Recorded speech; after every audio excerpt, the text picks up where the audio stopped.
बटे पेढ़ी माटे जो कोई बैठो है मैंने को बात करने हो तो बाहर नहीं बैठो बड़ा क्या कोई बात क्या है या तो बाहर नहीं जाओ या तो मैं आओ एक जना कहता आओ ये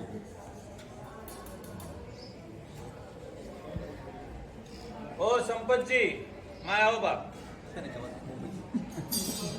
जाम डाल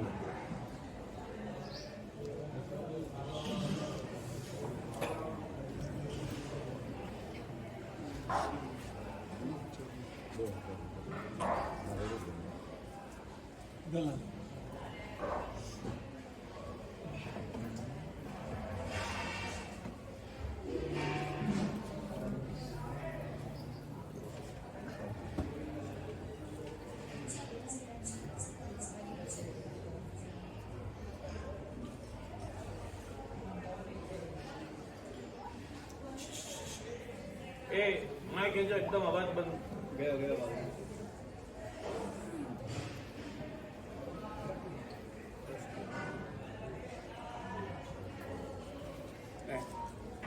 टामे जाम में कहीं बिल्कुल आवाज नहीं पिन ड्रॉप साइलेंट ये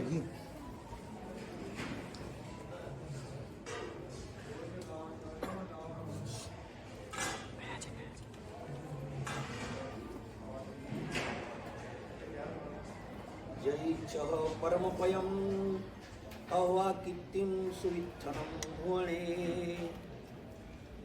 ताते लुकुद्धरणे जिणवयणे आयरम्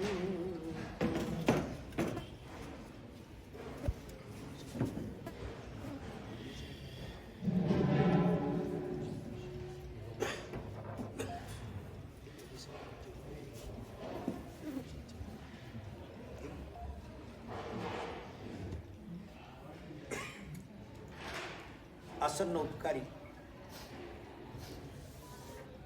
जीवन के परम ध्येय और श्रद्धेय परमात्मा महावीर स्वामी भगवंत की परंपरा में सूरज के मानिन चमकते हुए नंदीशण महामुनि ने ये श्लोक की रचना की जो आपने सुना। इस श्लोक के अंदर ही महापुरुष का ये कहना है, तुझे अगर परम पद की इच्छा है, तुझे अगर मोक्ष में जाना है और तू शायद ये भी चाहता हो कि दुनिया के अंदर मेरा नाम हो, मेरी कीर्ति फैली जाए, तो भी तुझे काम करना होगा। जय च परम पयम अव्वा कीर्तिम सुवित्थण भुवने, निर्मल कीर्ति की अगर चाहना है तो भी जिण वयणे आयरम ता तेलुक्कु धरणे, तीन जगत के उद्धार करने वाली ऐसे परमात्मा महावीर की जो धारा है, भगवान महावीर की जो वाणी है, उनके अनुसार चलने की कोशिश कर, परम पद भी तुझे मिलेगा और निर्मल कीर्ति भी तुझे मिलेगी अगर तेरी ख्वाहिश है तो। परमात्मा बनना है तो भी भगवान की आज्ञा के अनुसार चलो, और दुनिया के अंदर निर्मल कीर्ति भी चाहते हो तो भी चलना होगा, तो भगवान की कहे अनुसार ही चलना होगा, तो ही तेरा कल्याण होगा। भगवान की आज्ञा को छोड़कर चलने वाले कभी पूछने वाले नहीं होते, ध्यान रखना, वो हमेशा के लिए चलने वाले ही होते हैं। चलना और पूछना उनमें बहुत फर्क होता है, बहुत फर्क होता है। चलने वाले वो चलने वाले ही रहते हैं, भगवान की आज्ञा को जो मध्य नजर रखकर चले वे चलते चलते कभी पूछते भी है, बाकी आज्ञा को छोड़कर चलने वाले उम्र भर चलते रहेंगे, फिर भी पहुंचने वाले तो नहीं होंगे, नहीं होंगे और नहीं होंगे। जीवन में जो भी करो मायना रखो, एक मिसाल रखो, एक ख्याल रखो, मैं जो भी करूं मेरे प्रभु के वचन के अनुसार करो। आप दान कितना करते हो, आप तब कितना करते हो, आप ज्ञान कितना मिलाते हो, ये मूल्यवान चीजें हैं, हम इनका विरोध नहीं करते, मगर इनसे भी बेस्ट कीमती अगर कोई चीज हो, बेस्ट कीमती, तो जीवन के अंदर भगवान की आज्ञा अनुसार चलना। बिना दान भी इंसान मोक्ष पा सकता है, बिना ज्ञान भी इंसान मोक्ष तक पहुंच जाता है। बिना ज्ञान, शायद आपको ताजुब लगेगा, ज्ञान वगर कभी कोई नो मोक्ष वो है, अरे भाई अटे तो सिग्नेचर करता नहीं आवे कि भाई करोड़पति बने बैठा है, બેઠા કે નહીં બેઠા? કે નહીં બેઠા? જેને કોઈ આવે કોની એક મંડો હિસાબ કિતાબ વરના મેનેજરને વરના આજ नहीं देखे, सेठ साने तो कोई ठाई नहीं पड़े, तो एक करोड़पति बनिया क्यों? पढ़ना अलग है और किस्मत अलग है, ध्यान रहे। आपने कितना दान दिया, आपने कितना ज्ञान मिलाया, कतरी तपस्या की थी, ठीक है, अच्छी बात है। सबसे ऊपर की चीज यह है भगवान के आज्ञा अनुसार आपने कितना किया। बड़े बड़े तप करने वाले भी पूछ नहीं पाते हैं, बड़े बड़े दान करने वाले भी पूछ नहीं पाते, ध्यान रहे। बड़े बड़े दान करने वाले भी पूछ नहीं पाते हैं और एक शालीभद्र बन जाता है सिर्फ खीर का दान देने से। पूछना अलग है और चलना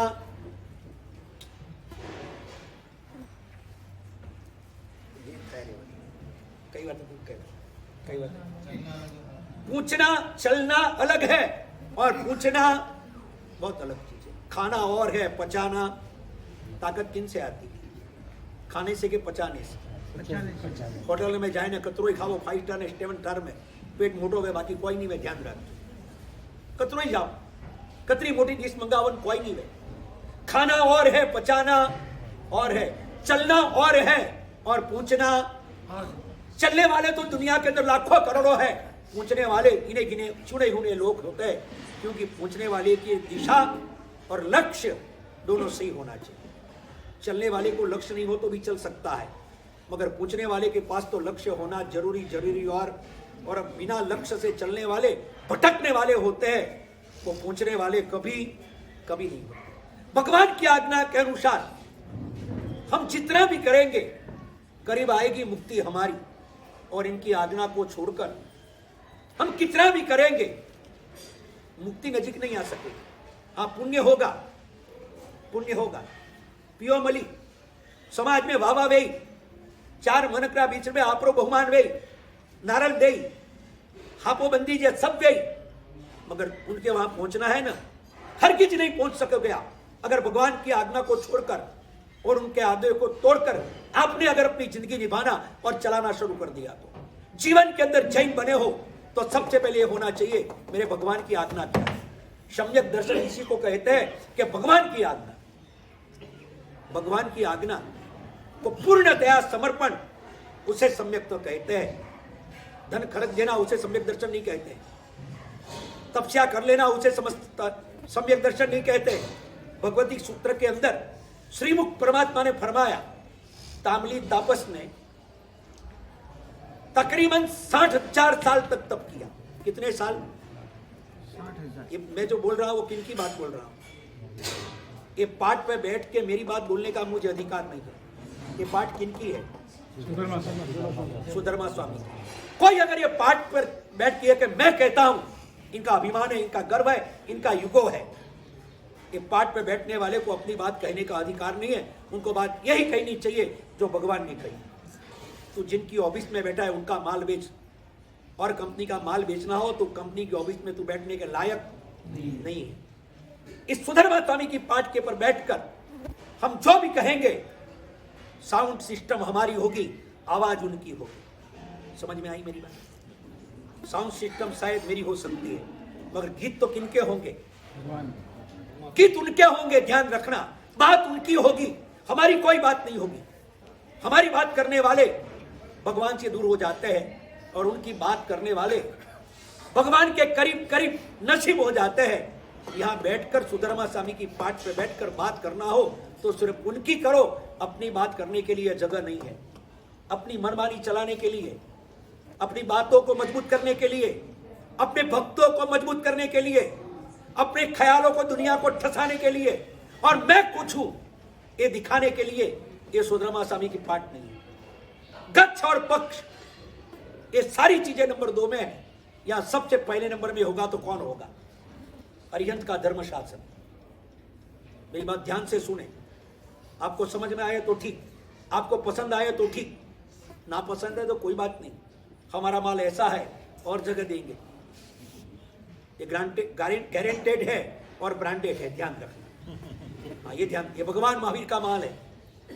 आपको पसंद आए तो आप लेना, हमारी बात कड़वी भी हो सकती है, और गुरु कभी कड़वा बोले उसे नापसंद मत करना। सबकी ये ताकत नहीं है कि सच को सुन सके। सच कहने की भी हिम्मत चाहिए और सच सुनने की भी हिम्मत। पैसे वाले के गुलाम लोग सच बात नहीं कह सकेंगे। जिनको कोई मतलब है वो आपके मकसद तक आपको नहीं पहुंचा पाएंगे, ध्यान रखना। यह सुधर्मा स्वामी की पाठ पर बैठने के बाद हम जो भी बात करेंगे सिर्फ शासन की किस तरह से उन्नति हो इनके लिए ही करेंगे। ना मेरा पक्ष, मैं तपज का साधु हूं, मैं लब्धि विक्रम समुदाय का साधु हूं, मेरा पक्ष मेरा गच्छ, ये सब बात की बात है। सबसे पहले जैनम जयती शासनम। सबसे पहले देश में सीएम ज्यादा हो तो चल सकता है, देश में पीएम एक हो सकता है, सीएम 1000 हो सकते हैं, 5, 10, 15 जितने हो, सीएम कितने भी हो चल सकता है, प्रदेश कितने भी हो चल सकता है। भारत के प्रदेश कितने? अकेला राजस्थान नहीं है, गुजरात भी है। राजस्थान गुजरात नहीं, महाराष्ट्र भी है, तेलंगाना भी है, तमिलनाडु भी है, मद्रास भी है, कर्नाटक भी है, केरला भी है, पंजाब भी है, हरियाणा भी है, चंडीगढ़ भी है, बहुत कुछ है। चलो छोड़ो, इनके नाम लेने के क्या फायदा नहीं है। भगवान का नाम लेके तो कल्याण होगा। ये लोग का नाम लेने से भी क्या होता है? नाम लेना हो तो उनका लो जिनसे आत्मा का कल्याण हो, वे लोग का नाम मत लो जिसमें फ्यूजल में अपना समय चला जाए। भगवान की बात मैं करता हूं। देश के अंदर प्रदेश 100 हो सकते हैं, 50-100 हो सकते हैं, मगर प्रदेश की सरकार अपने प्रदेश को, राजस्थान की सरकार भले गहलोत की क्यों ना हो, कांग्रेस की क्यों ना हो, हमें कांग्रेस से, भाजपा से और झाड़ू वाले से कोई लेना देना नहीं है, हमें किससे लेना देना नहीं है। ध्यान रखना, एक बात है, हमारी कहने की बात यह है, जिस प्रदेश के अंदर जो भी सरकार हो, भाजपा हो, कांग्रेस हो, आप हो या कोई भी हो, कोई भी सरकार हो किसी भी प्रदेश की, मगर वो प्रदेश की सरकार अपने प्रदेश को मजबूत करे, राजस्थान को चमन करे, वहां तक ठीक है, मगर राजस्थान को चमन करने के लिए वो भारत को कमजोर करे, वो चलेगा? मेरी बात सुनिए, ध्यान से सुनिए मैं क्या कह रहा हूं। प्रदेश को मजबूत करना हर सीएम की फर्ज है, मगर अपने प्रदेश के खातिर अगर देश कमजोर होता हो और वैसा अगर देश का कोई प्रदेश का सीएम करेगा, वो सीएम देश का गद्दार है। मेरी बात समझ में आई? पक्ष मजबूत होना, गच्छ मजबूत होना कोई सवाल नहीं, मेरा समुदाय मजबूत होना कोई सवाल नहीं। मैं जिस समुदाय को मजबूत करने की कोशिश करूंगा, मैं जिस पक्ष का हूं उस पक्ष को सॉलिड करने की कोशिश करूंगा, मैं जिस गच्छ का हूं उस गच्छ को वफादार रहूंगा। कोई बात नहीं, करो तुम तुम्हारा करो, कोई बात नहीं, मगर इतना ध्यान रखना, यह सब करने के बावजूद अगर शासन को नुकसान पहुंचता हो तो तुम्हारा गलत है। कौन से आवाज क्यों करो भाई, बातों मत करो। रसोड़े में कौन है? तो ध्यान रखना, कई बातें बात कही चल गई, धरा लिंक टूट गई, कई बातें थी। शासन मैं आपको सिर्फ इतना ही कहता हूं, हम कितने भी करें, कहां भी चले, कोई गुरु को मानो कोई बात नहीं, जिस गुरु आपको पसंद आए उसको मान लो, जो समुदाय पसंद आया मान लो, ठीक है, अपनी मर्जी की बात है, आदमी को चॉइस करने का अधिकार है, कोई बात नहीं, मगर इतना ध्यान रखो, अपनी चॉइस ऐसी नहीं होनी चाहिए जिनके खातिर शासन को नुकसान हो। अगर शासन को नुकसान हुआ, ध्यान रखना, ऐसे प्रदेश को मजबूत करने वाले आज नहीं तो कल शासन को कमजोर करेंगे और प्रदेश मजबूत हो जरूरी है, मगर देश को कमजोर करके नहीं। चश्मे को संभालो, बिना चश्मे कहीं टकरा जाओगे, चश्मे को संभालो। मगर जब ये बात आए, चश्मे बेशकीमती की आंखें बेशकीमती, आपका जवाब क्या होगा?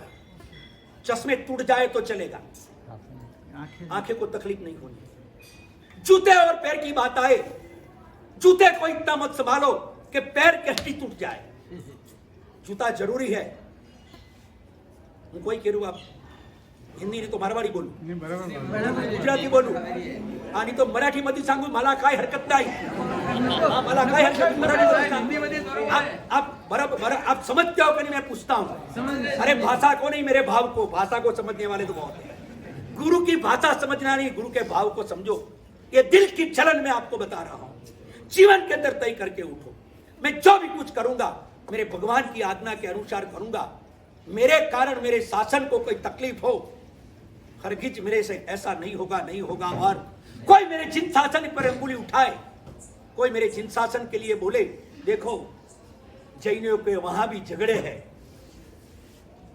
मेरी ओर से ऐसा प्रयत्न तो नहीं होगा। और अगर आप शासन के वफादार हो तो समुदाय के वफादार होना अलग बात है, गच्छ की वफादारी अलग बात है, पक्ष की वफादारी अलग बात है, और शासन की वफादारी बहुत बहुत अलग बात है। शासन को वफादार रहो, मेरा कहने का मतलब ये है। आज आपने समैया किया, क्यों किया? क्यों किया? शासन पर भावना। एक जैन आचार्य आए हैं इसके कारण।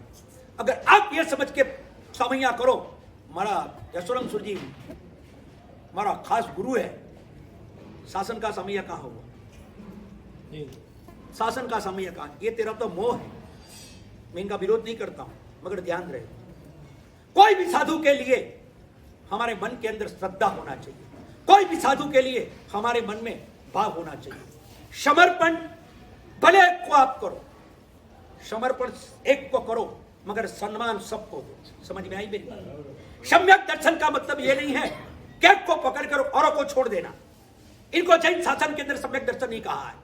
सम्यक दर्शन का मतलब ये है, भगवान महावीर गुरु थे गौतम स्वामी के, मैंने पुंडरी गणधर आए तो गौतम स्वामी ने मान नहीं दिया, ये बात मत समझना।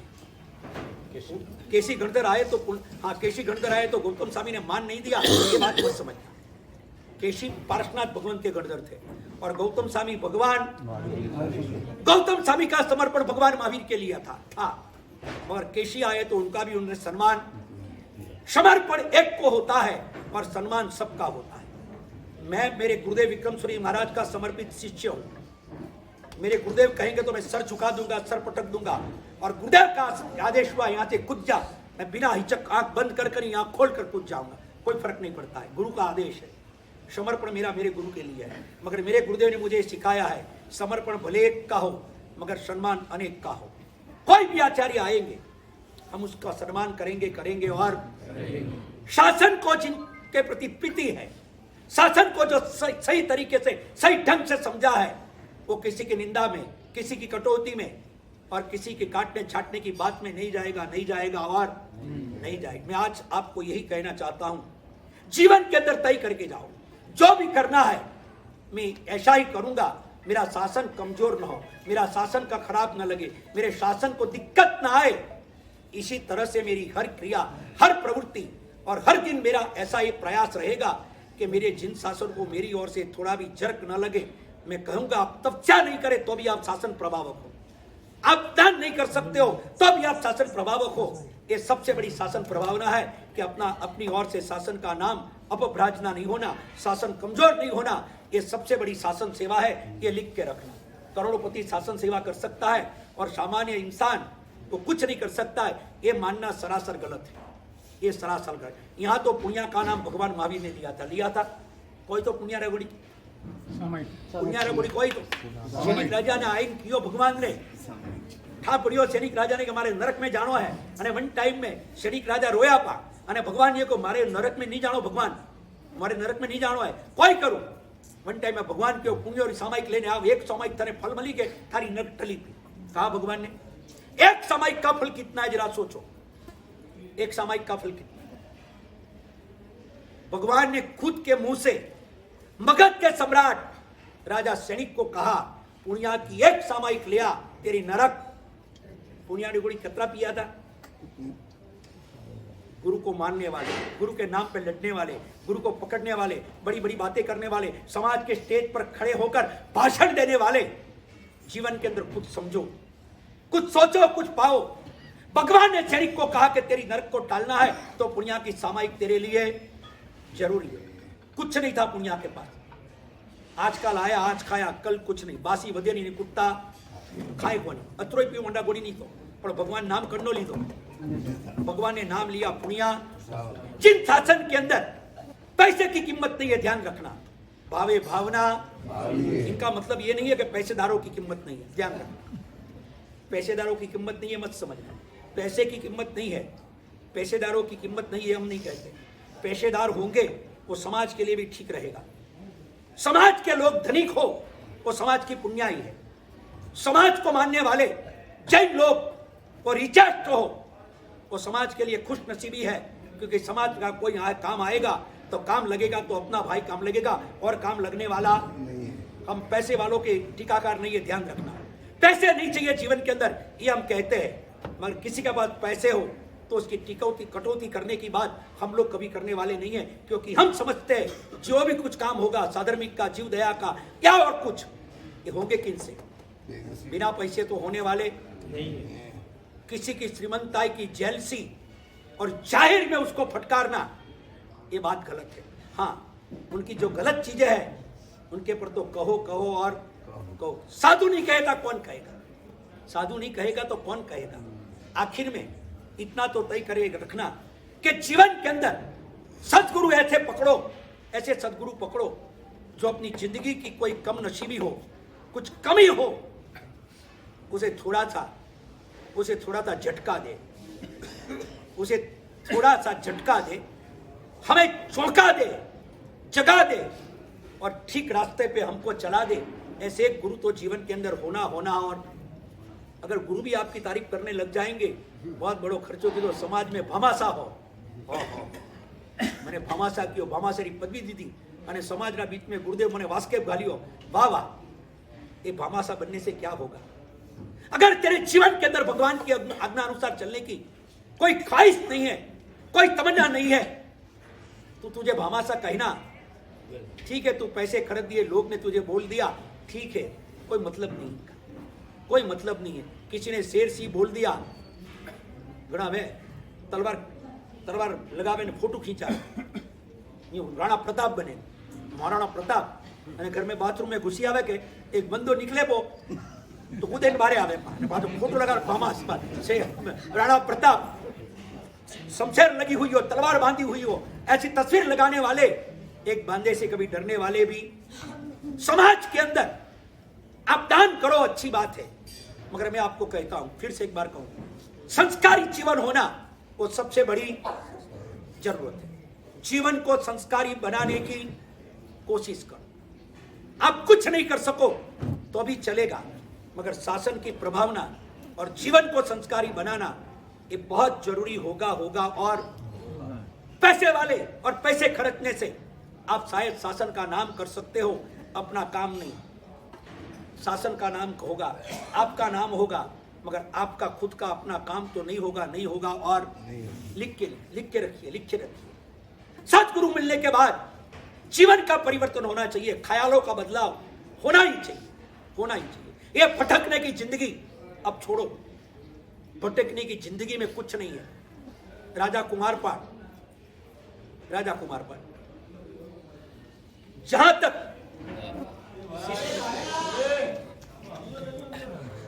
सबसे पहले समाज में शिस्त सीखना बहुत जरूरी है। कई बात थी अपनी राजा कुमारपाल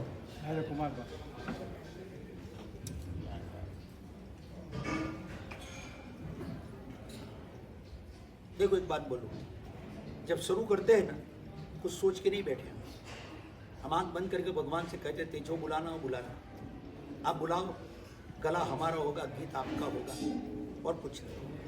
बीच में डिस्टर्ब हो जाती है पूरी धारा हमारी, टूट जाती है।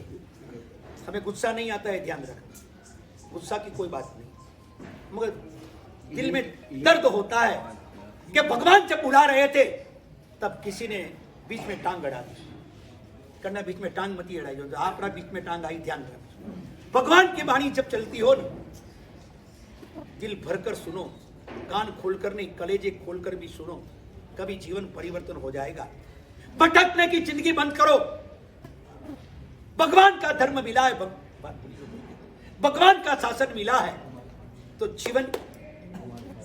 जीवन के अंदर थोड़ा ठहराव लाओ। महाराजा कुमारपाल, शायद आपको पता है 18 देश के मालिक थे, बराबर है, आपको पता है। राजमल जी कतरा देश था मनो बड़ी, आपरा कने कतरा करोड़ है, वहां मने ठानी है। पुष्पाबाई ने ठावे तो भले, वहां ठाए बैलेंस शीट दूंगा, वो तो सरकार नहीं दो, मने ठाए। आ बैलेंस में कतरो लेस करनो भाई मने ठाए, ध्यान रहे। कुमारपाल राजा 18 देश के मालिक, कोई बात नहीं, कोई बात नहीं, कोई बात नहीं, कई बात नहीं, कोई कई बात थी आपने। अब थोड़े समय के बाद ये दिन आएंगे, जाजम की फैक्ट्री बंद होगी, कुर्सियां बहुत बिकेगी, नीचे बैठने वाले कोई नहीं होगा। ये देखो आया। और थोड़े समय के बाद ये भी दिन आएगा कि जूते बाहर रख के आओ, ऐसे मोबाइल भी बाहर उतार कर आओ, ऐसे भी दिन आएंगे। कोई बात नहीं, चल कोई नहीं, सो यूं झाले। अब મને મોબાઈલ તો આપણો કાલો હે, મને કોઈ ઠા પડે, કાલા આદમીને ઠા નહીં પડે ને કાલા મોબાઈલ ની ઠા નહીં પડે, કોઈ વાંધો નહીં। મને રાખવા વાળાનો કોઈ કસૂર કોઈ નહીં। હા, મને સ્વિચ ઓફ નહીં કીધો, વાહ અલગ વાત है, બાકી રાખવા વાળાનો કોઈ કસૂર नहीं है। मोबाइल तो सही है, आज का जमाने में मोबाइल नहीं वही तो समाचार की कर दुनिया भर समाचार सही है, पूरा घर हलावनो है, घर में हाले कोनी वाह अलग बात है, पर घर हलावनो सही है तो सही है, कोई बात नहीं, ठीक है। कुमारपाट राजा, कुमारपाट राजा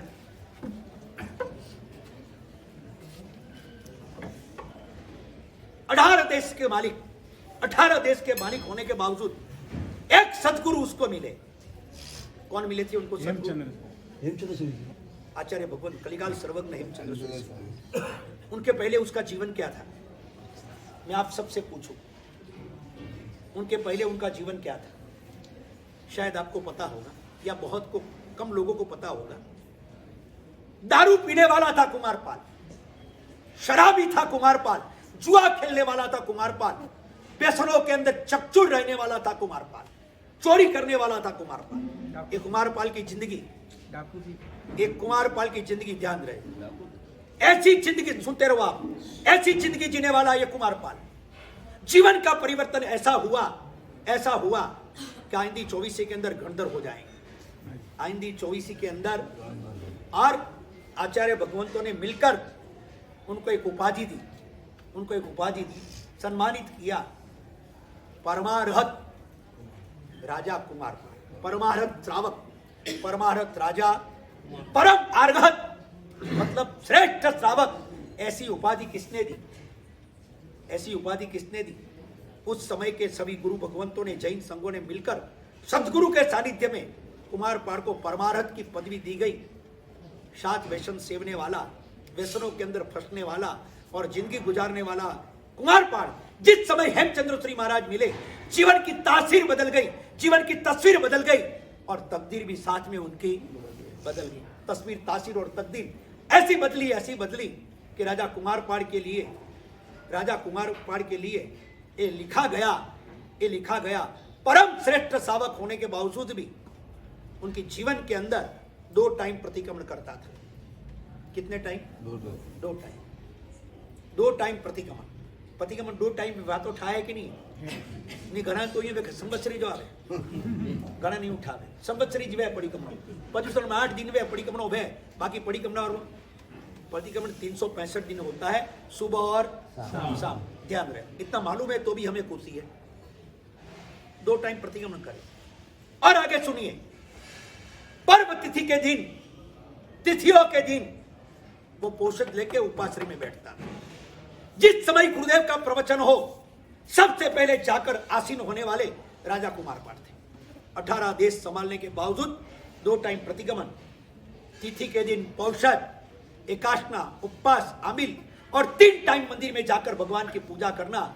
इतिहास इनका लिखा जाता है जो भगवान की आज्ञा के अनुसार चलते हैं। पैसे वालों का इतिहास जैन शासन में नहीं है, मगर जिन शासन का इतिहास इनका लिखा है कि जो भगवान की आज्ञा के अनुसार चले।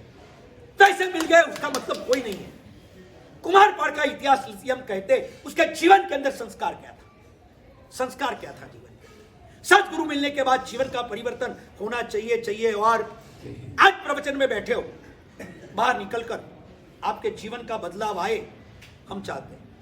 कल तक आप जो थे, बाहर निकलने के बाद आपके अंदर परिवर्तन होना बहुत जरूरी। और एक दुबीराटे कपड़ो मेली होगा कि दुबीराटे कपड़ो यदि आप घर में पासो आवे, किगण वेने आवे, कड़ो आवे, क्लीन वेने आवे, साफ सुथरो वेने आवे। 1 घंटा तक गुरु धोए रिया है, धोखा मारे रिया है, અને કરમ ફૂટો પાછો યુદ્ધ જાય તો વહી કોઈ ભાઈ બનનો 1 घंटे तक गुरुदेव आपको मेहनत करके कोशिश करके नलाते धुलाते साफ करते जीवन परिवर्तन के लिए निस्वार्थ भाव से कोशिश करते हैं। और कुछ नहीं, जैसे घर में गए, शाम हुई, हमारी जिंदगी बदल गई। क्या लगाया है आप लोग, क्या लगाया है आप लोग? ये जीवन है अपना। श्रावक को पूजा करने का फुर्सत नहीं, प्रतिक्रमण करने का भाव नहीं, महफिल जमाना, मौज करना, ऐसो आराम करना, ये जीवन है अपना, ये जीवन है अपना, ये जिंदगी है अपनी, ये जैनत्व है अपना। पैसे खर्च के समाज में सम्मान लेने वाले लोग मुझे बड़ी तरस आती है। मैंने सादरी में कहा, अभी सादरी में कहा, आचार्य श्री जी ने सादरी में प्रवचन में कहा कि 86 साल के पहले मेरे दादा गुरुदेव लब्धीश्वरी महाराज ने सादड़ी में चौमासा किया था। उस समय लिखा है किताबों में, 99 करोड़पति सेठ सबसे पहले व्याख्यान में आगे बैठते थे। कितने? 99 सेठ।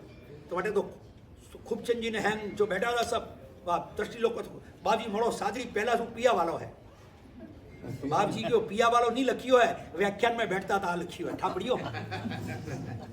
अतरा पिया वाला था तो ही व्याख्यान में आवे ने 2 पैसा कमाया नहीं। और कुछ मैंने सादड़ी में कहा कि समाज के अंदर सम्मान करो तो ऐसा करो, पैसे खरीद दिए और सम्मान कर दिया, स्टेज बना दिया, TV video movie photo Padiya पा, मोबाइल ने लैप किदा पा, क्या सम्मान?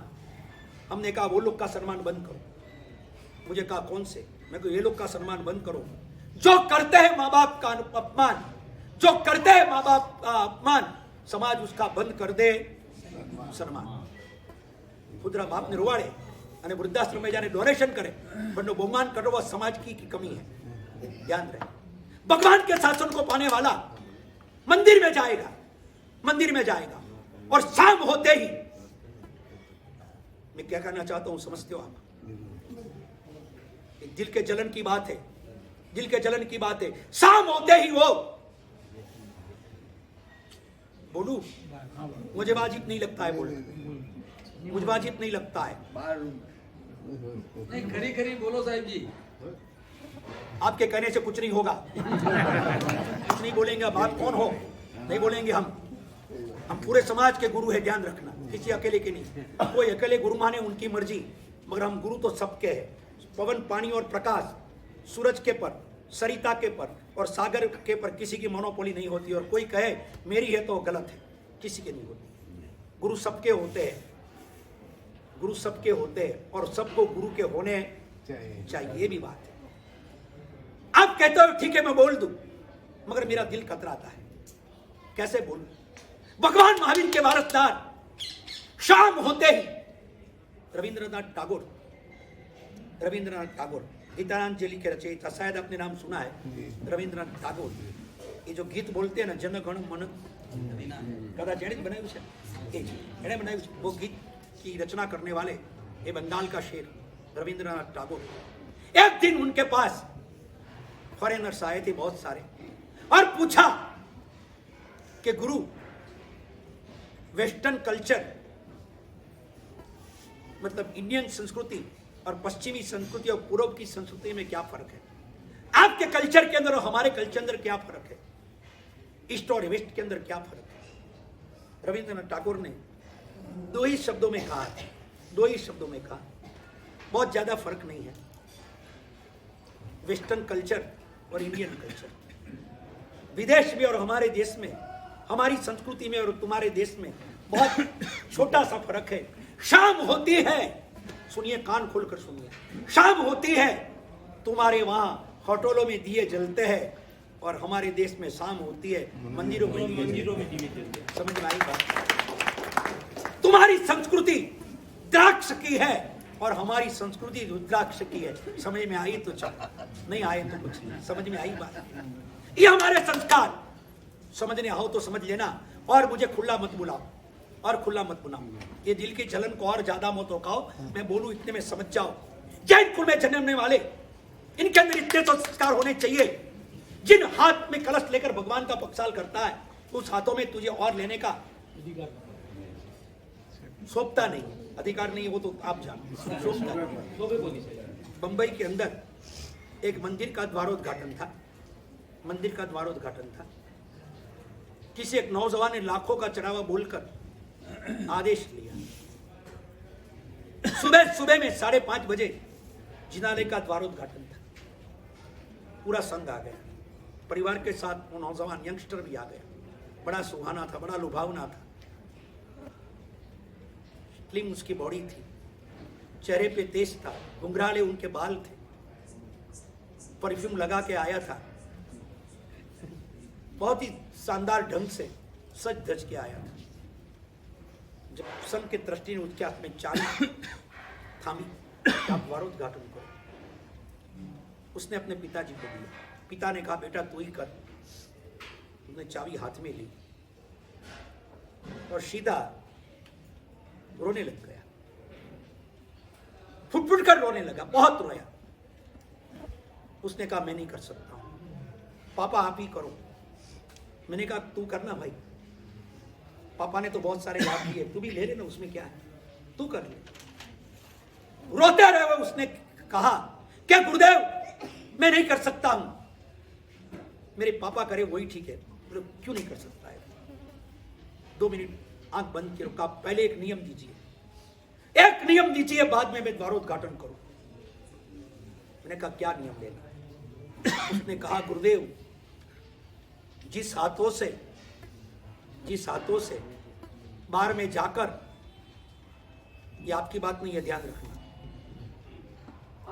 अगर नंबर लागे तो लगा ही जोको, चश्मा में फिट हुए तो बेटा ही जोको, बाकी आपकी बात नहीं है, नाम उनके नाम की है। बोले जिन हाथों से बारों में जाकर बियर पीकर, ब्रांडी, रम, लंदन पिस्टलर, चलो वॉडका, मेरे को सब नाम लेने की कोई जरूरत नहीं, ये सारी चीजें रोजाना मैं पिया करता था। एक शाम मेरी ऐसी नहीं गुजरी है जिस दिन मैंने पिया ना हो। गुरुदेव जब चाबी हाथ में दी, आप सामने खड़े हो और भगवान के मंदिर का द्वारोद्घाटन करना है, जिन हाथों से सिर्फ जाम छलकते हुए पिए है, जिन हाथों से बोतलें लगाई है, गुरुदेव इन हाथों से भगवान के मंदिर का द्वारोद्घाटन कैसे किया जाए? फिर जब आदेश लिया और आप बोलते हो करो, तो सबसे पहले नियम दे दो, आज के बाद जिंदगी के अंदर कभी बियर बारों में नहीं जाऊंगा, आज के बाद सभी तरह के शराब और सभी तरह का नॉनवेज मैं छोड़ देता हूं, अब नियम दीजिए फिर मैं उद्घाटन करूं। उनके माँ बाप रोने लगे, उनकी पत्नी आई थी, उनकी वाइफ थी, वो पैर में पड़ गई हमारे सामने, उसके पति के अंदर।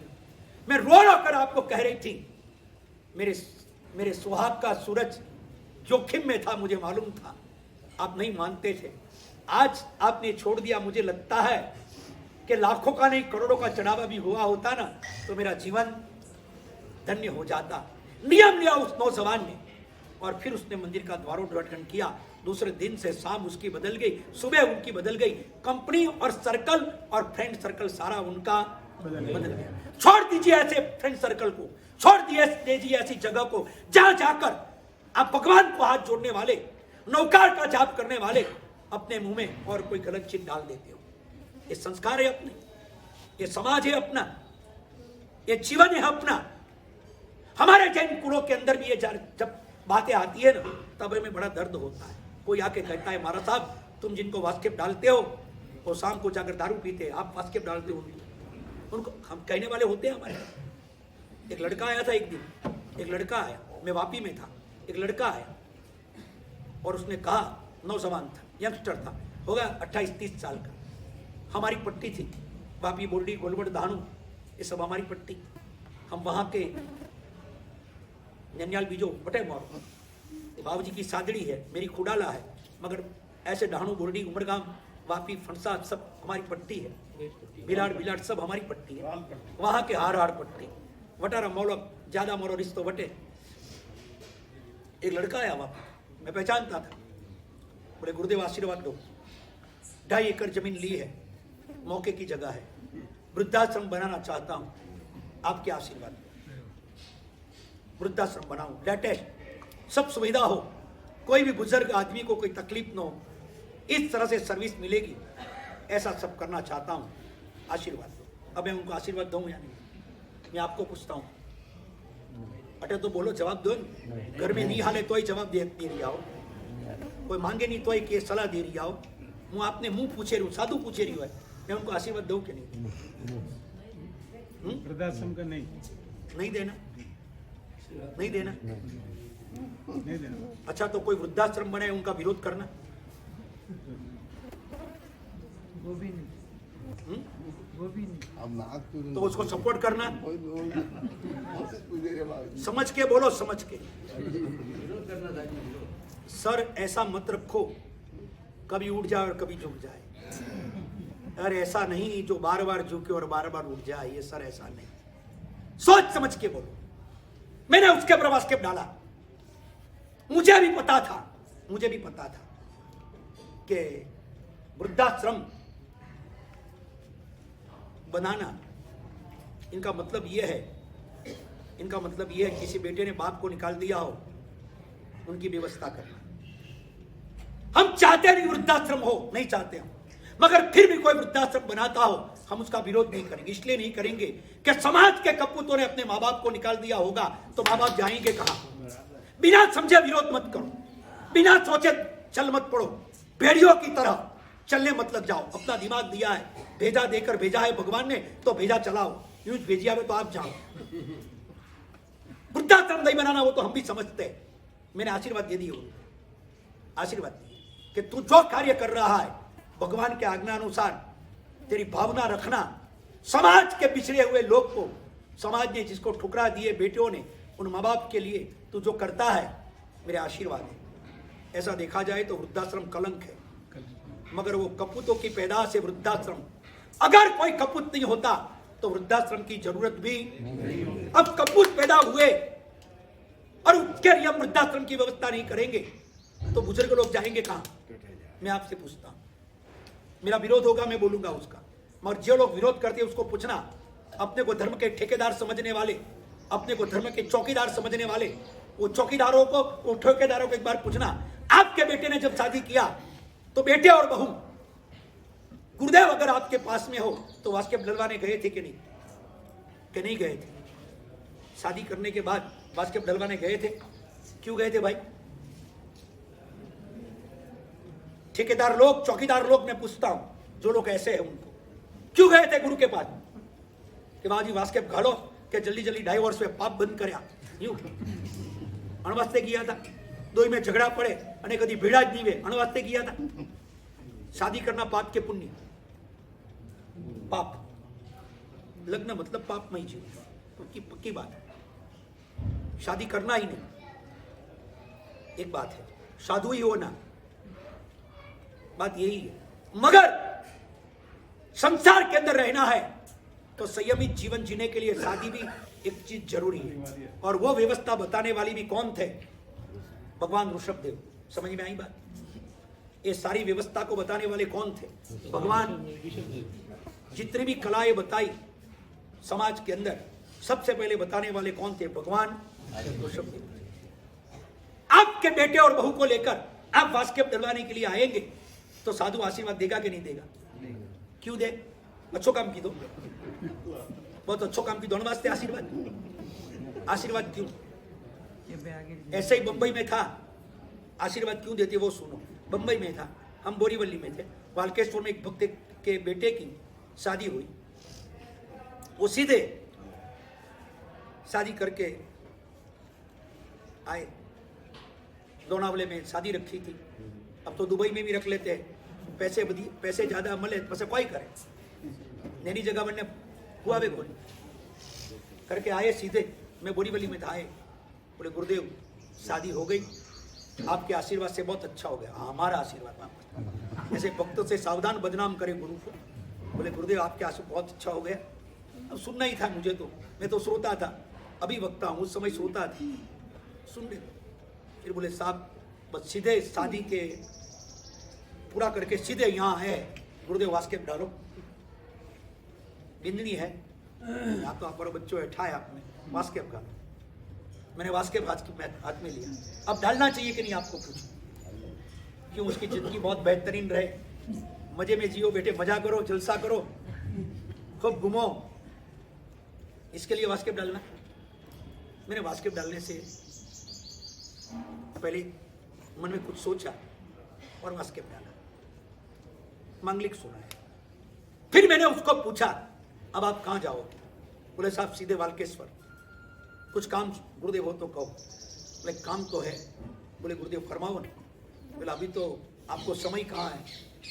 बेटे और बहू की शादी हुई, आप सीधे जाओगे? नहीं गुरुदेव, ये चले जाएंगे, मैं काम पटा के जाऊंगा, आप मुझे बताइए क्या काम है। वो काम तो मेरे को ये दोनों का ही है। बोले गुरुदेव फरमाओ क्या करना। मैंने बोला रास्ते में जोगेश्वरी आएगा। आता ही अच्छा, बोलो ना क्या काम है। बोला बटे भैंसरा तबेला है। हाँ गुरुदेव, बहुत बड़े बड़े तबेले है नहीं तबेले है। बोला उधर ही काम है। गुरुदेव क्या काम है बोलो।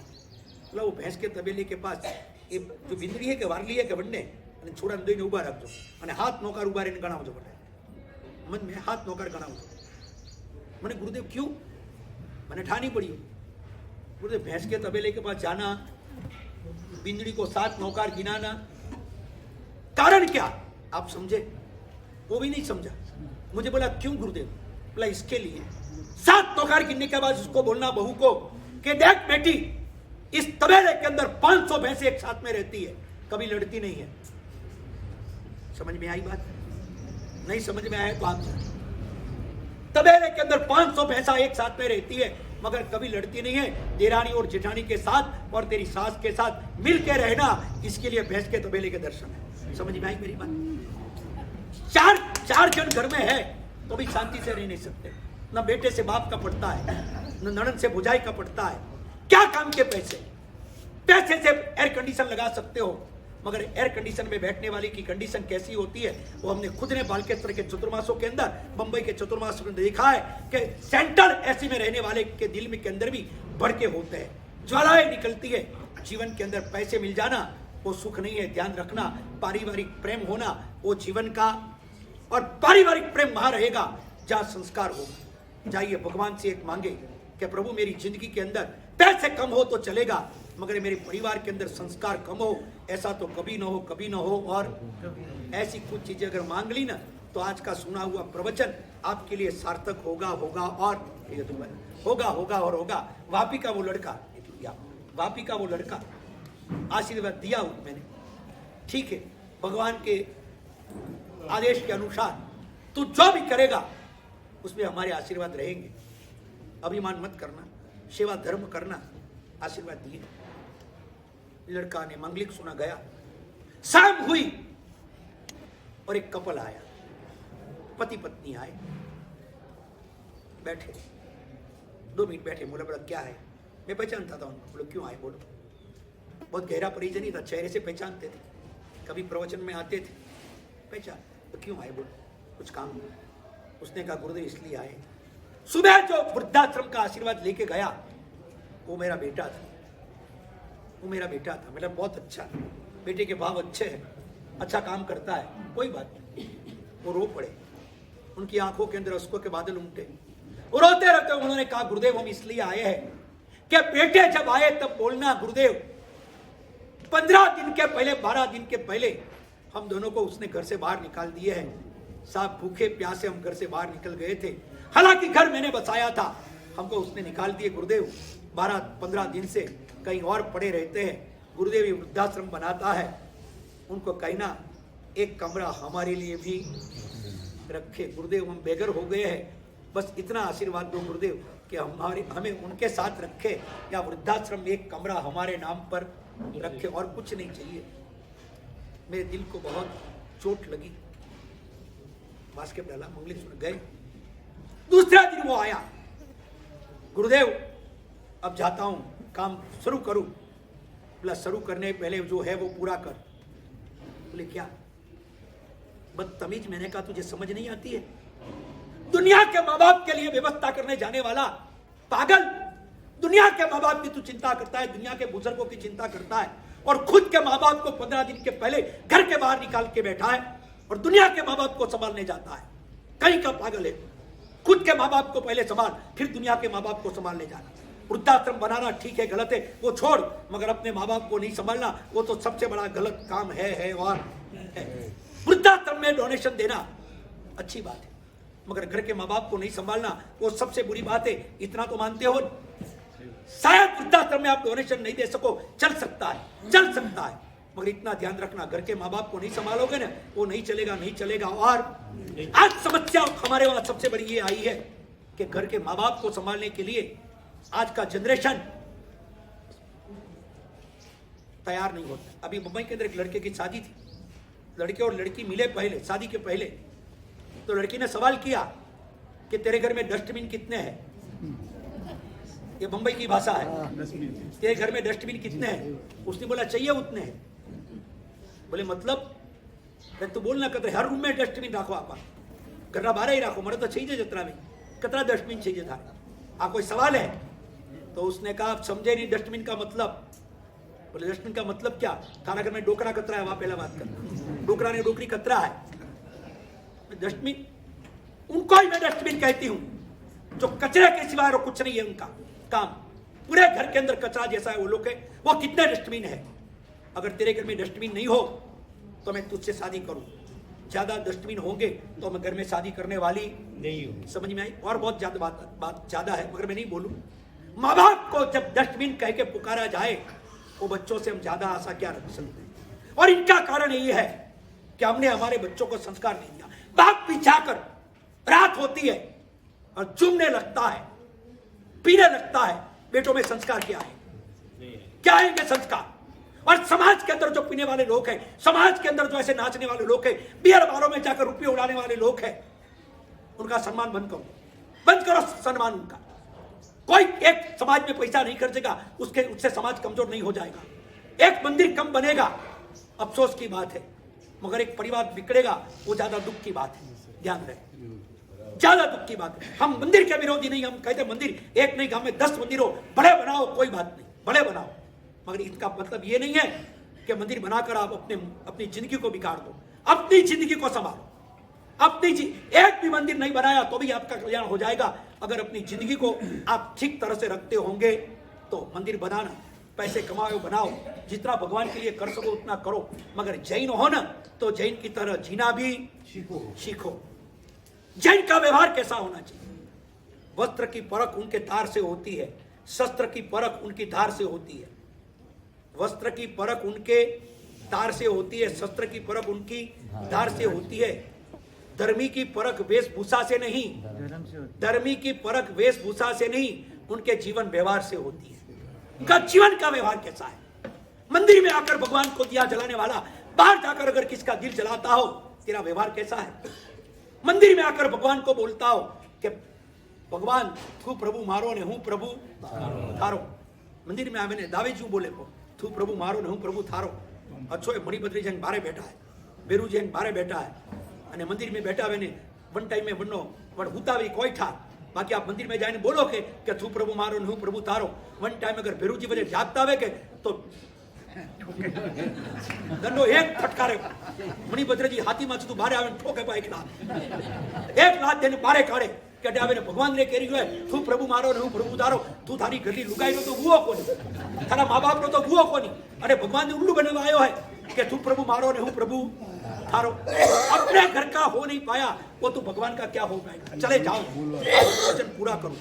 कड़क बोला हूं मैं मगर सच बोला हूं। सच हमेशा कड़वा होता है, जायजे में कड़वा होता है मगर फायदे बंद होता है। बंद कीजिए आज से, अपने जीवन को बदलो। पैसे मंदिर में नहीं खर्च करोगे, उपासनी में नहीं खर्च करोगे, दान नहीं करोगे, अपनी मर्जी की बात, मगर ये सब तो आपको बंद करना। और आप पैसे खर्चो हम नहीं कहेंगे, हम जबरदस्ती करेंगे तो आपको लगेगा बाबूजी पियारा वास्ते जबरदस्ती करे रहा है कि उपदान करावो, लाभ लेना चाहिए। राजमल जी यूं लागे कि बापजी के उपदान करावो, फलाणो करावो तो लागे बापजी पियारी बात करे रहा है। चलो वो पियारी बात नहीं करो, आ बात तो बराबर है, अणमें कोई वांधो है, अणमें कोई वांधो है। और समाज को सदगुरु सन्मार्ग नहीं देंगे तो देने वाला आकाश पाताल से आएगा। नक्की कीजिए, आज तय करके उठिए। एक भी जैन का बच्चा बियर बारों में जाने वाला नहीं होगा। आज तो डोकरा ही जा ही रहा है तो छोकरा की बात कोई नहीं। शर्म आनी चाहिए, शर्म आनी चाहिए। हम बात बहुत कड़क बोल दी मैंने, मुझे बोलना नहीं था, मगर ऐसी जगह में मुझे बिठाया कि जहां सूरज का ताप आ रहा है वो ताप मेरे में भी आ गया। ध्यान रखना। और मैं एक बात फिर से खुलासा कर दूं, मैं बैठता हूं तब सोचता नहीं क्या बोलना, मालिक से कह देता हूं आप बुलाना, और भगवान ने जो बुलाया वो मैं बोला हूं। किसी को बुरा लगे तो फरियाद ऊपर जाके करना, और ध्यान रखना ऊपर जाने के बाद कोई वापस नहीं लौटता है, ये भी ध्यान रखना। मगर हकीकत में मैं जो भी बोला मेरे भगवान ने मुझे बुलाया, वही मैंने बुलाया है। और मैंने बोला हूं, आज मैं फिर से एक बार आपको कह दूं कि समाज को सही दिशा और सही मार्गदर्शन देना वो गुरु की फर्ज है। गुरु किसी पैसे वालों की आरती उतारेगा, किसी पैसे वालों की दाढ़ी में हाथ डालेगा, वो गुरु भी धर्म का गद्दार हो जाएगा। ध्यान रखना। आप मेरे पास मंदिर बनाने आए, पन्यास बजरंग विजय महाराज अपने लुड़ा में बहुत ज्यादा, अपने देश अपने आजू बाजू में चुमा सके। पन्यास बजरंग विजय, एक आदमी उनके पास आया था पन्यास जी महाराज के पास, और उसने कहा था कि गुरुदेव मुझे उद्धान कराना है। पन्यास जी महाराज जानते थे, किसी से कहा होगा या पूछा होगा, बोले थारा धंधो कोई है तो कि आलू रे प्याज रो, હું થારા પિયાસ ઉદ્ધાર નહીં કરાવું। બટાકા વેચી રહ્યો હે, આલુ વેચી રહ્યો, અનંત કાર્યો ભક્ષણ કરી રહ્યો હે અને થારે ઉદ્ધાન કરાવણા હે નહીં વે। पहला वो धंधो बंद कर, होती आई जाए नहीं करे बेटा तक महाराज ने उद्धान वास्ते आई जो मत। मेरी बात समझ में आई? साधु जीवन को बदलने वाला है। आप धन को खर्चो या ना खर्चो, मगर जीवन को बदलो, ये तो हम चाहेंगे। और समाज कहां जा रहा है? अभी मुंबई के अंदर शादी थी, बनी हुई बात बोलता हूं आपको, शादी थी। हमारे कितने अपने राजस्थान के लोग गए थे, बड़े पैमाने पे शादी थी, 5000 की डिश थी, 5000 की, बहुत लोग आए थे। तो जो लोग गए थे, टॉप लेवल के लोग भी थे, गए थे। इसमें से अपने भी भक्त लोग थे। संबंध में जाना पड़ता है, शादी में गए, जाकर आके मुझे बात बताई, साहब हम बिना जी में आए, नहीं जी में। बोला क्या साहब? जैसे हम गए ना, बोर्ड था, वेज काउंटर इधर है, नॉन वेज काउंटर उधर। जैन के घर की शादी, जैन के घर की शादी, मैं नाम नहीं बता सकता हूं, आपको पूछो तो, मगर मैं बताऊंगा नहीं। किसी की बेइज्जती करना वो साधु का कभी काम नहीं होता। ध्यान, इज्जत करना कि नहीं करना वो अपनी मर्जी की बात है, मगर बेइज्जती तो किसी की कभी मत करना। मान देना या न देना वो अपने मन की बात है, मगर किसी का अपमान तो कभी, फूल बिछाना नहीं बिछाना वो अपनी मर्जी की बात है, मगर किसी की जिंदगी के अंदर कांटे नहीं बिछाना वो तो जरूरी और जरूरी रहेगा। पक्की बात रहेगी। मुझे कहा कि साहब नॉनवेज काउंटर, हमने खड़े रहकर देखा, सब ऐसी आइटम, चिकन बियर मानी सब पिरसी जा रही थी। साहब हमने वो पार्टी को कहा, जैन थे, ये क्या किया तुमने? बोले बेटी ने जिस घर को पसंद किया है ना, वो घर नॉनवेज खाने वाला है, और उन्होंने कहा कि हमारे मेहमान आएंगे तो इनके लिए रखना ही पड़ेगा, नहीं तो शादी नहीं होगी, नहीं तो शादी नहीं होगी।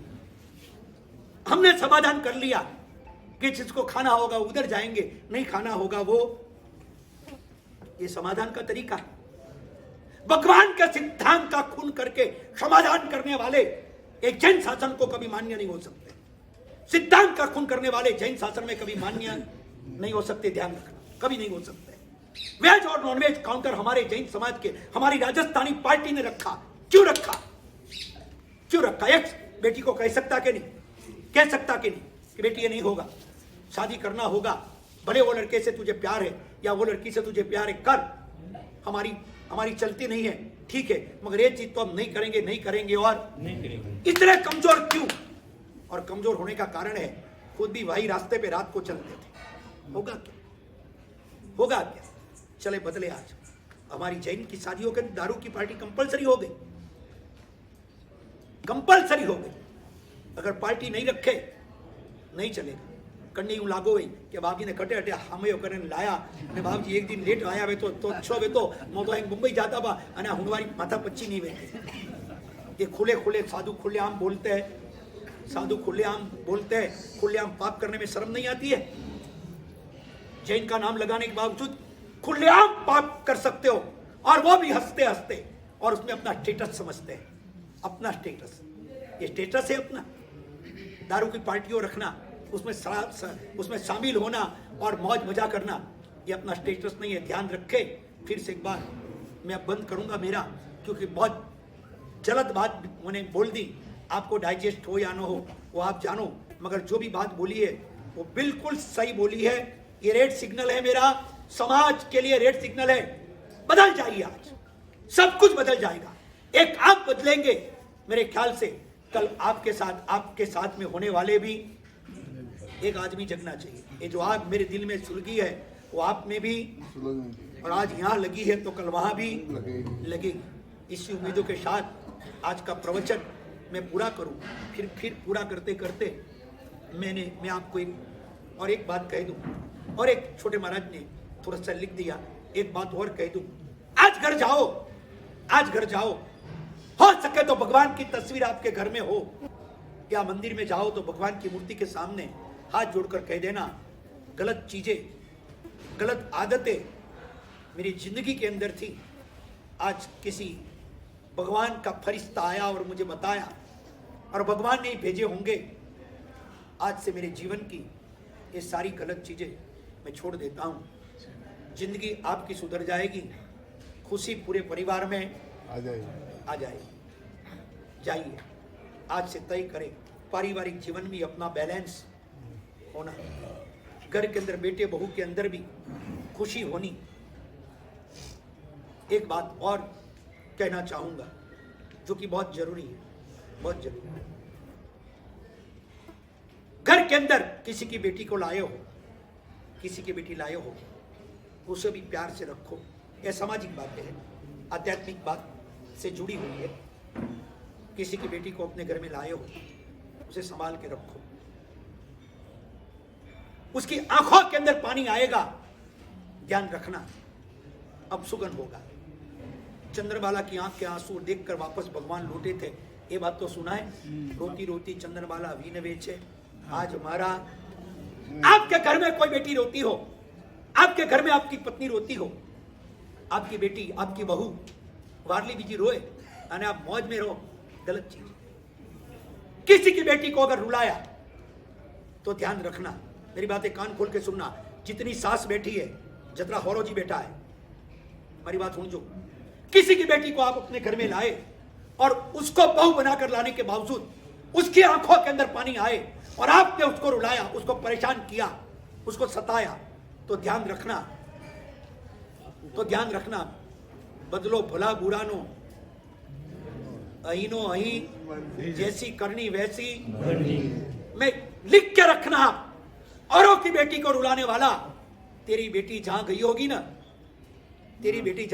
ना, वहां तेरे जैसे ही सास और उसको मिलेंगे, उसकी आंखों में भी पानी आएगा। और तू चाहती है मेरी बेटी हथेली में रखे, उनकी सासू उनको हथेली में रखे, मेरी बेटी जहां गई है वहां खुश रहे, तो तेरे वहां जो बेटी आई है ना, वो भी यही चाहते, उसके माँ बाप भी यही चाहते हैं कि मेरी बेटी जिस घर में गई है उस घर में खुशी से रहे। और जितनी बहू और बेटे हैं वो भी सुनना, जितनी बहुएं बैठी है वो भी सुन लेना, जितनी वारली बैठी है, विंदनी बैठी है, भाई हूं जो हमारी बात खरी बात कह रही हो। अगर सास ससुर को रुलाया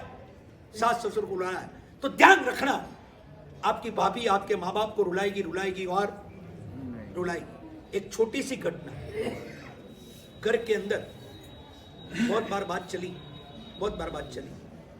लड़के ने अपनी पत्नी से कहा कि मेरी बहन अलग घर लेके सास ससुर से जुदी हो रही है, तो उसने कहा कि आपकी बहन को समझाओ, ऐसा नहीं करे। बूढ़े माँ बाप जाएंगे कहाँ पर, उसको संभालना। बोले नहीं मानती है वो, ठीक है। उधर तो रोज धमाल चलती थी। एक दिन ये लड़की ने डिक्लेयर किया, मैं इस घर से अलग होना चाहती हूँ। इस घर से लड़की ने कह दिया अपने पति से, अपन अलग रहे, मैं आपके माँ बाप के साथ नहीं रह सकती, मुझे अलग होना है, कहीं तो मुझे छोड़ दो, कहीं तो अलग रहना चाहूंगा। उसने बोला क्या हो गया तुझे? कुछ नहीं, मुझे अलग रहना है। माँ बाप खूब, सास ससुर खूब रोया कि मोरी कोई गलती है? कोई गलती नहीं, मुझे नहीं रहना है। 8 दिन के अंदर मुझे अलग घर दे दो, 9वें दिन मैं मेरे मायके चली जाऊंगी, अगर नहीं दिया मुझे नहीं रहना साथ। बेटा रोता है, हाऊ जी ने होरो जी रोई रिया है कि एक तो बेटा है और बहू ने जिद पकड़ लिया कि मैं घर छोड़ के जाती हूँ, क्या करना। माँ बाप ने बेटी को फोन किया कि बेटी हमारी हालत बहुत खराब हो गई है, तेरी भाभी हमको छोड़ के जा रही है। बोले क्यों जा रही है? बोले क्या पता। वो दौड़ के वहां आई और भाभी से मिली, मेरे माँ बाप को छोड़ के तुम क्यों जा रही हो? कोई तकलीफ हो तो मुझे बोलो ना, मैं मेरे माँ बाप को समझाऊं। लड़की ने बोला कोई पूछने की बात नहीं, आपको हमारी बात में नहीं आना, मैं जा रही हूं, मतलब जा रही हूं, मुझे पसंद नहीं। अरे क्या तकलीफ है जो बोलो ना, कोई तकलीफ हो तो अपन सॉल्यूशन करे, सॉल्यूशन करे, उसमें क्या? उसने बोला आप सॉल्यूशन कर सकोगी? बोले हो कर, जरूर करूंगी। हर चीज का सॉल्यूशन है क्या? क्यों नहीं है? हर चीज का सॉल्यूशन है। लड़की ने कहा, मतलब भाभी ने कहा कि ननंदी मैं आपसे यही पूछती हूँ, हर चीज का सॉल्यूशन है ना, तो आप अलग होने की बात क्यों करती हो अपने घर में? आप अपने सास ससुर को छोड़ने की बात क्यों करती हो? आपका सॉल्यूशन आप नहीं कर सकती हो तो मेरा सॉल्यूशन क्या करोगी? पहले अपना सॉल्यूशन करो और बाद में आओ। जिस दिन आप अपने माँ बाप से सास ससुर से अलग होगी ना, दूसरे दिन मैं भी अलग हो जाऊंगी। ये लिख के रखना। आपका अधिकार नहीं है मुझे कहने का कि मेरे माँ बाप को छोड़ के मत जाओ। तू किसके माँ बाप को छोड़ के जाती है ना, तो तेरे माँ बाप को छोड़ के भी कोई जाएगा। लड़की के दिमाग में बात उतर गई। उसने भगवान की कसम खाकर कहा कि भाभी आज के बाद मेरे सास ससुर को छोड़ के मैं कभी नहीं जाऊंगी। दोनों गले लग गई। उसने कहा आज के बाद मैं भी कभी मेरे सास ससुर को छोड़कर, मेरी बात समझ में आई? वो चली गई उधर। लड़के ने बोला ऐसा तूने क्यों किया? बोले मैंने किया, सास ससुर को बुलाए, पैर पकड़े, आप तो मेरे माँ बाप से ज्यादा हो। ये मेरा नाटक था और नाटक इसलिए किया था कि मेरी ननद अपने सास ससुर को छोड़कर जा रही थी, वो न जाए, इसके लिए मैं नाटक किया था। मुझे पता था आपको वो बहुत चाहती है, आपसे मैं अलग होगी तो उसको पसंद नहीं आएगा, पर ये मेरा कीमिया कामगार हो गया। सास ससुर ने गले लगा दिया। फिर से एक बार ध्यान रखना, किसी के माँ बाप को छुड़ाकर अपने पति को लेकर अलग रहने वाली सब बहनें ध्यान रखना, तेरे बेटे और तेरी बेटियां जब बड़े होंगे शायद ये घटना, हिस्ट्री रिपीट्स, इतिहास हमेशा रिपीट होने वाली चीज है। कल तेरे वहां भी ये चीजें बन सकती है, तब तो क्या करें? ये सारी बातें सामाजिक लेवल की है, मगर बोलना जरूरी था, बहुत जरूरी था, हर प्रवचन के अंदर, हर व्याख्यान के अंदर, क्योंकि अब हर घर के अंदर गैस का चूल्हा जलने लगा है। गैस रो चूल्हो हलगे रियो है, गैस हलगे रियो है, इसलिए कहीं ना कहीं कोई ना कोई बात तो साधु बोलेगा। और हम जो भी सामाजिक बात बोलते हैं कनेक्टेड बाय योग शास्त्र, और योग शास्त्र के बनाने वाले हेमचंद्र सुरीश्वर जी महाराज, उन्होंने ये सारी बातें मार्गानुसारी के 35 गुणों के अंदर बताई। श्रावक को धंधा कैसे करना वो हेमचंद्र सूरी जी ने बताया। किसने बताया? वो सम्यक दर्शन था कि मिथ्यात्व थे उनमें? कुमारपाल के गुरु थे। शादी कैसे करना, किन से करना, वो हेमचंद्र सिन्हा जी लिखा है। किस गोद के अंदर शादी करना, वो हेमचंद्र सिन्हा जी लिखा है। बिजनेस कैसे करना, उसकी पॉलिसी उन्होंने लिखी। घर कहां लेना, वो भी उन्होंने साधु होने के बावजूद बताया सब। साधु समाज का खाता है ना, तो समाज को सही रास्ते पे लाता भी है, ध्यान रखना। कभी यह मत बोलना कि साधु के व्याख्यान के अंदर मोक्ष की बातें छोड़कर और बातें नहीं आनी चाहिए। साधु के प्रवचन के अंदर जिनागम की सारी बातें आएगी, मार्गानुसारी की बात भी आएगी, श्रावक के 27 गुण के 21 गुण के भी बात आएगी, साधु के 27 गुण की भी बात आएगी, आत्मा की बात भी आएगी, परमात्मा की बात आएगी, और संसार में किस तरह से रहा जाए वो बात भी साधु के प्रवचन में आएगी। और मैंने जो कहा है वो बिल्कुल आगम की परंपरा के अनुसार कहा है। मैं फिर से आपको एक बार कहूं, आज हम यहाँ आए, आपका इतना यहाँ रहना हुआ, आप कोई मारा वास्ते नहीं आया, आप कोई मारा वास्ते तो मैंने हैंग था है, वो कोई राजी व्यवहारी जरूरत नहीं है। मोने हैंग रेवा दो, मोने हैंग था है कि कौन वास्ते आया था, અને અરે આમાં રહ્યા એક દિન જ્યાદા રહ્યા બમોરા વાસ્તે, બાકી આયા તો કન્ના વાસ્તે હેંગ મને થાય। પણ એક વાત કહું, જોગ માયારો કોઈ જોગણીમાં કોઈ જોગણીઓમાં કોઈ અંબા માતાજી, હા અમારા અંબાજી, આરાસુર અંબાજી મારો મેલો હતો, એના 2-3 કોઈ ચોમાસાની વાત थी, कोई 2-3 बात हुई। मैंने तो एक जने एक ही बात की थी कि बाप जी आप ठीक टाइम पे आया, एक दिन लेट आया। क्यों? तो काल अगर आया हुआ तो 100 आदमी और ज्यादा बैठा। क्यों? तो बाप जी माता जी ना मेला वास्ते मेलो आया था, अन वास्ते मने ठा है कि माता जी रो मेलो तो अन वास्ते आया हो। आ मेलारा माए मैं जमेलारी बात की थी भी, आ जमेलारी बात है की थी, ध्यान रखजो। मगर मैं आपको कहूं कि शायद आपको यहाँ आना था और भगवान ने यही राइट टाइम पे हमको यहाँ पर भेजा। शायद होगा कि किसी के दिल के अंदर ज्योत जगने वाली होगी, किसी का जीवन परिवर्तन चले। अपने लिए अपने परिवार के लिए, अपनी आइंदी पीढ़ी के लिए हम अपने जीवन को संस्कारी बनाने की कोशिश करें। पैसे बहुत कमा लिए, बस 2 मिनट मुझे और सहन कर लो, इतना झेला है ना, और 2 मिनट झेल लो। बहुत कुछ किया है, मगर इतना ध्यान रखना, और दुनियादारी से रिश्ते रखो, मगर रिश्ते ऐसे मत बनाओ जो भगवान के रास्ते से हमें हटा दे। रिश्ते जरूरी हो सकते हैं, मगर भगवान के रास्ते से हटा दे, ऐसे रिश्ते हमेशा के लिए नुकसानप्रद होंगे। ऐसे रिश्ते भी तोड़ दो। ऐसी दोस्ती हो, दोस्ती भी छोड़ दो। ये छोड़ना वो गद्दारी नहीं है, ये तो भगवान की वफादारी होगी, शायद ध्यान रखना। बाकी एक बात और समझ लेना कि दुनिया में आपने जो भी किया होगा, जो भी लिया, जो भी किया, आखिर में लेके क्या जाना, क्या लेके जाने, और दुनिया आपको क्या देके भेजेगी। अंगूठी वही के गाड़ी ले नहीं निकले तो कोई करी भाई एम था है अरे मारा भी देखो बटे कोई नहीं मिले, अरे देखो कोई करी वाह सब मुड़ू देखी रहा, सब समझे रही है।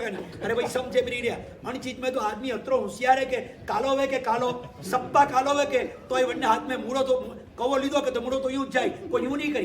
कालो वे तो कटे गाय कवो कटे गाली मुड़ा में गाली। इस चीज में सब समझदार है, ध्यान रखना।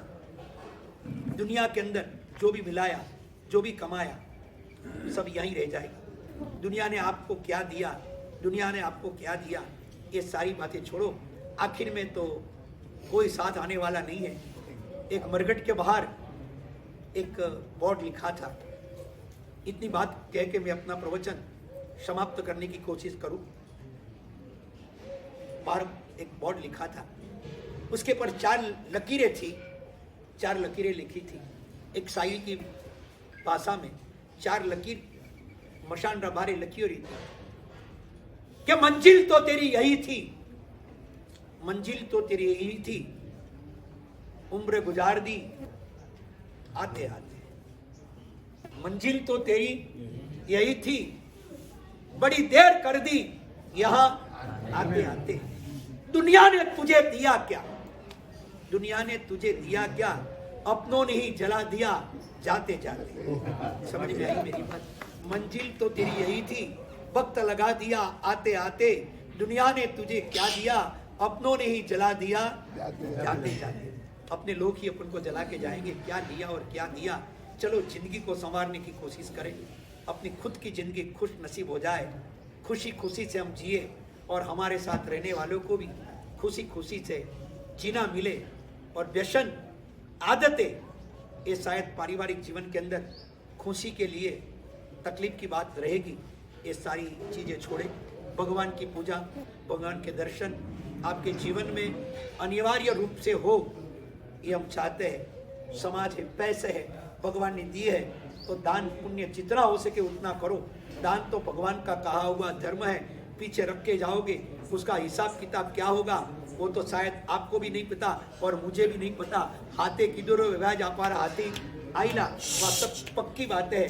मगर फिर से एक बार ये प्रवचन के अंदर जितनी भी कड़वी और तीखी बात बोली, अगर किसी के दिल को दुख लगा हो, फिर से एक बार मिच्छामी दुक्कड़म, मगर हमारी बातों पे गौर से सोचे और जीवन बदलने का कुछ न कुछ संकल्प आज करके आप उठो। खैर आज हम शाम को वरकाना चले जाएंगे, फिर कल आज शाम को करीबन 4 बजे विहार होगा। वरकाना गुरुदेव पधारेंगे। वरकाना जी में शाम को 6:30 बजे संध्या भक्ति दादा के दरबार में रहेगी, और वहाँ से कल बिजोवा, शाम को रानी स्टेशन, और परसों मांडल। करीबन और 1 हफ्ता ये गुड़वाल पट्टी में रह के गुरुदेव यहाँ से गुजरात की ओर जाएंगे। गुजरात में ईडर के पास वडाली तीर्थ है, वहाँ पे करीबन 800 साल प्राचीन शांतिनाथ परमात्मा का मंदिर था। 2200 साल प्राचीन, करीब 45 इंच ऊंची, बहुत प्रभाव संपन्न शांतिनाथ भगवान की प्रतिमा, 800 साल प्राचीन मंदिर था। उनका आमूलचूल जीर्णोद्धार पूज्य गुरुदेव सिंह की प्रेरणा से होने जा रहा है। बहुत बढ़िया, शायद ये साबरकांठा विस्तार में एक आभूषण जैसा मंदिर बनने जा रहा है। उनकी प्रतिष्ठा, प्राण प्रतिष्ठा, अंजनशिला का प्रतिष्ठा 20 मई को वहाँ पे होगी। दीक्षा भी है, दीक्षा और प्रतिष्ठा 20 मई को वहाँ पे होगी। वहाँ से विहार करके बम्बई की ओर गुरुदेव का चतुर्मास बम्बई मीरा रोड शांति नगर में ये साल का चतुर्मास वहाँ पे होगा। सभी कार्यक्रम में अनुकूलता मुजब आने की कोशिश करें। दूसरा कुछ कहना है?